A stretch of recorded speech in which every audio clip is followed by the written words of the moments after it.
রাজধানী পল্টনে একটি বাসায় অভিযান চালিয়ে 528টি সোনার বার এবং 4 বস্তা দেশি বিদেশি টাকা উদ্ধার। বকশীবাজারে হামলা ঘটনায় ছাত্রলীগ জড়িত নয় দাবি স্বরাষ্ট্র প্রতিমন্ত্রী।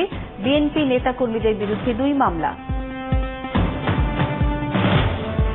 জনগণ বাধা না দিলে বকশীবাজারে খালেদা জিয়ার উপর হামলা হতো দাবি গয়েশ্বরের।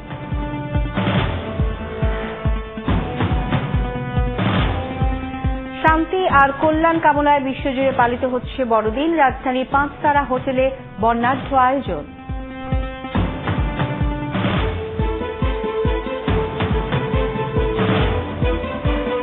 এলাকায় একটি বাসায় অভিযান চালিয়ে 528টি সোনার বার, 4 বস্তা দেশি বিদেশি টাকা উদ্ধার করেছে শুল্ক গোয়েন্দা এবং গোয়েন্দা পুলিশ ডিবির যৌথ দল। বৃহস্পতিবার দুপুর থেকে এই অভিযান শুরু হয়। উদ্ধারকৃত বস্তাগুলোয় 4 কোটি টাকা এবং 14 লাখ টাকা সমমূল্যে সৌদি রিয়াল রয়েছে বলে জানা গেছে। গোয়েন্দা কর্মকর্তারা জানিয়েছেন, পুরনো পল্টনের 25/1 নম্বর ভবনের 6ষ্ঠ তলায় অভিযান চালিয়ে এসব উদ্ধার করা হয়। 4টি বস্তায় দেশি বিদেশি মুদ্রা সহ আরো মূল্যবান সামগ্রী রয়েছে। ভবনটির মালিক আলী সুইটসের স্বত্বাধিকারী মোহাম্মদ আলীকে আটক করা হয়েছে।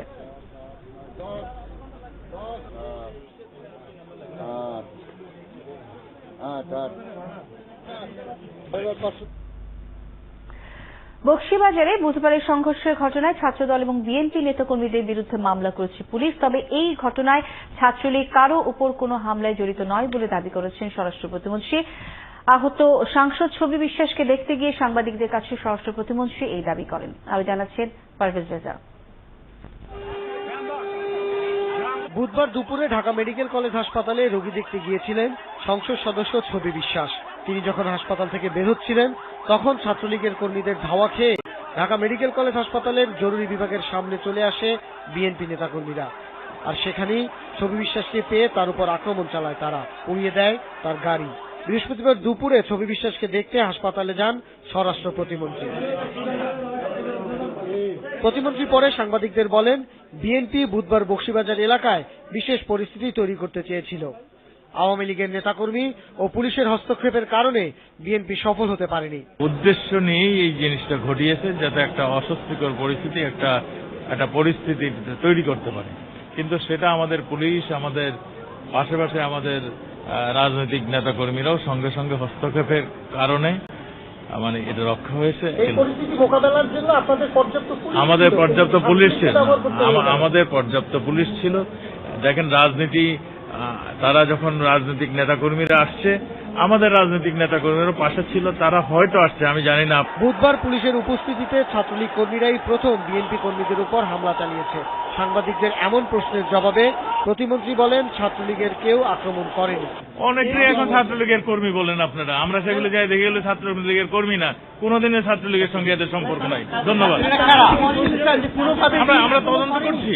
এদিকে বুধবারের ঘটনায় চকবাজার ও শাহবাগ থানায় ছাত্রদলের বর্তমান ও সাবেক সভাপতি সহ বিএনপি ও এর অঙ্গ সংগঠনের 99 নেতাকর্মীর বিরুদ্ধে 2টি মামলা করেছে পুলিশ। রাস্তায় চলমান গাড়ি ভাঙচুর করা, একজন সংসদ সদস্যকে আহত করা, তার গাড়ি ভাঙচুর করা, তার গাড়ি পুড়িয়ে দিয়েছে। পারভেজ রেজা, 71, ঢাকা।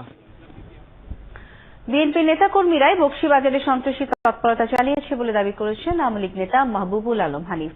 আরেক নেতা ডক্টর হাসান মাহমুদের দাবি, দুর্নীতির মামলায় খালেদা জিয়ার শাস্তি নিশ্চিত জেনেই বিএনপি অরাজক পরিস্থিতি সৃষ্টি করতে চাইছে। বৃহস্পতিবার আলাদা 2 অনুষ্ঠানে তারা একথা বলেন। আরো জানাচ্ছেন শারমিন মীরা। দুর্নীতির মামলার হাজিরা দিতে বিএনপি চেয়ারপারসন বেগম খালেদা জিয়া বুধবার আদালতে যাওয়ার সময় বকশীবাজারে সংঘর্ষে জড়িয়ে পড়ে ছাত্রলীগ ও বিএনপির কর্মীরা। বৃহস্পতিবার আওয়ামী লীগের ধানমন্ডি কার্যালয়ে এক সংবাদ সম্মেলনে এই সংঘর্ষের জন্য বিএনপিকে দায়ী করলেন দলের যুগ্ম সাধারণ সম্পাদক মাহবুবুল আলম হানিফ। বলেন, আগামীতে বিএনপির যেকোনো সন্ত্রাস কঠোরভাবে দমন করা হবে। বেগম খালেদা জিয়ার এই সন্ত্রাসী পেটো বাহিনী যে গতকালকে ঢাকা সহ বিভিন্ন এলাকায় তার সন্ত্রাসী কাণ্ডকতা করাই ছিল তাদের মূল লক্ষ্য। এই ধরনের কর্মকাণ্ড যদি আপনাদের অব্যাহত থাকে, তাহলে এই দেশের অনেক জনগণই আছে যারা আপনাদের গাড়ির উপর হামলা করতে পারে, আপনারাও এই ধরনের হামলার শিকার হতে পারেন। জাতীয় প্রেস ক্লাবে আর এক অনুষ্ঠানে আওয়ামী লীগ নেতা ডক্টর হাসান মাহমুদ বলেন, দুর্নীতির মামলায় বিএনপি নেত্রীর সাজা হবে, এটি নিশ্চিত জেনেই দেশে অরাজক পরিস্থিতি সৃষ্টি করতে চাইছে। তারা গতকাল পেট্রোল বোমা নিয়ে আদালত প্রাঙ্গণে হাজির হয়েছিলেন, এমনকি পেট্রোল বোমা নিয়ে তারা ঢাকা মেডিকেল কলেজ চত্বরে হাজির হয়েছিলেন। সেই হাসপাতাল প্রাঙ্গণে মুক্তিযোদ্ধা ছবি বিশ্বাসের উপর হামলা পরিচালনা করেছে, অর্থাৎ তারা যে মুক্তিযুদ্ধ এবং মুক্তিযোদ্ধাদের বিরুদ্ধের দল, সেটি গতকাল তারা আবার চোখে আঙ্গুল দিয়ে দেখিয়ে দিয়েছে। বেগম খালেদা জিয়া নিজে জানেন যে তার শাস্তি হবে এই মামলায়। এই মামলায় তিনি কি করেছেন তা দিবালোকের মুক্ত স্পষ্ট, আদালতের কাছে সমস্ত নথিপত্র আছে। বিএনপি কোন রকম অরাজকতা করতে চাইলে আওয়ামী লীগের কর্মীরা তা কঠোরভাবে প্রতিহত করবে বলেও ঘোষণা দেন দলের নেতারা। একটি বিশৃঙ্খল পরিস্থিতি সৃষ্টি করে শারমিন নীরা, ৭১, ঢাকা। এদিকে বিএনপি স্থায়ী কমিটির সদস্য গয়েশ্বর চন্দ্র রায় দাবি করেছেন, বুধবার আদালত এলাকায় জনগণের জমায়েত না থাকলে বিএনপি চেয়ারপারসনের উপর হামলা হতো। ঘটনাটিকে বিএনপি চেয়ারপারসনকে হত্যা চেষ্টা বলেও দাবি করেন গয়েশ্বর। বৃহস্পতিবার এক প্রতিবাদ সমাবেশে গয়েশ্বর আরও বলেন, এই ঘটনায় বিএনপির অন্তত ৬০০ কর্মী আহত হয়েছে। সহ্যের ইতি টেনে এবার অন্যায় আঘাতের জবাব হিসেবে পাল্টা আঘাত আনতে কর্মীদের প্রতি আহ্বান জানান গয়েশ্বর রায়। ২৭ ডিসেম্বর গাজীপুরে সমাবেশ করতে না দিলে সারা দেশে ব্যারিকেড হবে বলেও হুঁশিয়ার করেন বিএনপির এই নেতা। উপস্থিত জনতা না থাকলে এই তাণ্ডবটি ঘটানো হতো বেগম খালেদা জিয়ার গাড়িতেই, গাড়ির বহরে অথবা তার উপরে। সুতরাং এটা ছিল অ্যাটেম্পট টু মার্ডার। এই সাধারণ জনগণ যদি কালকে না থাকতো, তাহলে আজকে হয়তো বা ঢাকা শহরে হয়তো আরেকটি জানাজার জন্য মানুষের ঢল নামত। প্রধানমন্ত্রী শেখ হাসিনা বলেছেন, বিটিভিকে শুধু সরকারের মুখপাত্র হিসেবে ব্যবহার করতে চায় না, বরং শিক্ষা, স্বাস্থ্য, চিত্র, বিনোদন সহ অন্যান্য ক্ষেত্রে কার্যক্রমের পরিধি বিস্তার করুক, এমনটাই চায় সরকার।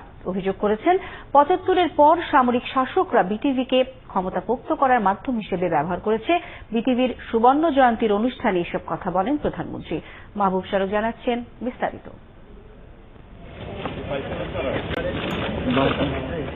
বাহারি রঙের বেলুন উড়িয়ে প্রধানমন্ত্রী শেখ হাসিনা জানান দিলেন, পূর্ণ হয়েছে রাষ্ট্রীয় টেলিভিশন বিটিভির ৫০ বছর। দেশের সবচেয়ে পুরনো সমৃদ্ধ সম্প্রচার এ মাধ্যমের যাত্রা শুরু হয়েছিল ১৯৬৪ সালের ২৫শে ডিসেম্বর। শুরুতে সাদা কালো, পরে ৮০ সালে বিটিভির পর্দা জুড়ে আসে রঙিন বর্ণের ছটা। সুবর্ণ জয়ন্তীর এই আয়োজনে রামপুরার বিটিভি কার্যালয় পরিণত হয় মিলন মেলায়। সম্প্রচার কিংবা বিনোদন জগতের বহু পুরনো মুখ, সাথে নতুনরা, এ যেন প্রাণের মিলন মেলা। অনুষ্ঠানে স্মৃতি রোমন্থন করেন প্রধানমন্ত্রী। বলেন, স্বাধীনতার আগে বিটিভির যাত্রা এ ভূখণ্ডের মানুষের কাছে খুশির বার্তা নিয়ে এসেছিল। পাড়ার সব ছেলে মেয়েরা যে সমবেত হয়েছিলাম, এবং ফেরদৌসী আপাকে এখনো মনে হয় যেন, আপার কিন্তু বয়স হয়ে থেকে বলতে পারবে না, কারণ আপা কিন্তু চিরসবুজ, সেই রকমই সুন্দর, এখনো সেই সুন্দর, সে একই রকম সাজে তিনি আছেন। দীর্ঘ পথ পরিক্রমায় সামরিক শাসকরা বিটিভিকে ক্ষমতা দখল আর ক্ষমতাপোক্ত করার মাধ্যম হিসেবে ব্যবহার করেছে বলেও অভিযোগ করেন প্রধানমন্ত্রী। অবৈধ ক্ষমতা বৈধকরণের প্রক্রিয়া হিসেবে টেলিভিশনটাকেই সবসময় ব্যবহার করা হয়েছে, এবং এটাই হচ্ছে দুর্ভাগ্যের যে যখনই কোনো মিলিটারি ডিক্টেটর ক্ষমতা নিয়েছে, তখনই দেখা গেছে যে টেলিভিশনই সবার আগে এসেই তারা ঘোষণা দিয়েছে, আজ থেকে আমি রাষ্ট্রপতি হলাম। বলেন, বর্তমান সরকার বিটিভিকে শুধু সরকারের মুখপাত্র হিসেবে ব্যবহার করতে চায় না। হচ্ছে বাংলাদেশ টেলিভিশন হচ্ছে এটা একটা ন্যাশনাল টেলিভিশন, কাজে এটাকে শুধু আমরা সরকার শুধু সরকারি হিসেবে মুখপাত্র হিসেবে ব্যবহার করতে চাই না। এটা কার্যক্রম আরো বিস্তারিত হবে, এর পরিধি আরো বিস্তৃত হবে, এবং এটা আরো বেশি শিক্ষণীয় হবে, আরো বেশি মানুষের বিনোদনের ক্ষেত্রটা সম্প্রসারিত হবে, সেটাই আমরা চাই। দেশে বর্তমানে চালু আছে ২৪টি টিভি চ্যানেল, চলছে মান উন্নয়ন, সংবাদ কিংবা অনুষ্ঠান নির্মাণের প্রতিযোগিতা। বিটিভিকেও মানসম্মত অনুষ্ঠান নির্মাণ ও একই সাথে মুক্তিযুদ্ধ, স্বাধীনতা ও জনগণের প্রতি দায়বদ্ধ থাকতে বলেন প্রধানমন্ত্রী। বিটিভির তথ্য বলছে, ২০০৯-১০ অর্থ বছরে বিটিভি আয় করেছিল ১০৭ কোটি টাকা, আর 2013-14 অর্থ বছরে আয় 70 কোটি টাকা। অনুষ্ঠান নির্মাণে বৈচিত্র্য আনার পাশাপাশি সংসদ টেলিভিশনের সাথে অনুষ্ঠান সমন্বয় করতেও বিটিভি কর্মকর্তাদের তাগিদ দেন প্রধানমন্ত্রী। মাহবুব